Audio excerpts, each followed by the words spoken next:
Transcript for Bartender helps save lives after Vegas shooting been so much higher, but we've seen the stories of selfless people who risked their lives to save those around him.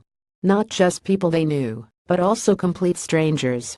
Our chief national correspondent Tom Lama sat down with a bartender who did everything she could to help. Reporter: Good morning. That bartender describes a war zone. She says hundreds of people tried to take shelter underneath her bar. She helped those, and she also helped some people escape through a back fence. But her most honorable act may be what she did with someone she couldn't save. As country superstar Jason Aldean played on stage, bartender Heather Goose was serving up cold beer in a fan VIP section when suddenly gunfire. Then chaos. You could hear everybody shouting, "Shooter, shooter." Reporter: Hundreds ran towards her bar seeking shelter from the incoming fire. This was legitimate terror. Reporter: She sees the wounded being taken out on makeshift gurneys, so helps carry a man out on this maintenance ladder, shot in the stomach. The fingers kind of squeezed, then just stopped.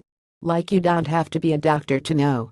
Reporter: That man was 23-year-old Jordan McGildoon at the concert with his girlfriend. She somehow escaped and had no idea what happened to her boyfriend until she gets in touch with Heather, who had Jordan's iPhone. She said, "Is he hurt?" I said yes, and she said, "Be honest with me, like tell me, is he okay?" And I said no. I said, "Hess passed away. Hess dead." Reporter: Over the next several hours, Heather, a complete stranger, would be in communication with Jordan's family, from his mother to his grandparents. I kept thinking about, if this was me, would people stay with me? Would they make sure that I was okay? That they tried to contact my family and I couldn't go. Reporter: Now, Heather says there were hundreds of people just like her trying to rescue the wounded or praying over those who had just died right next to them.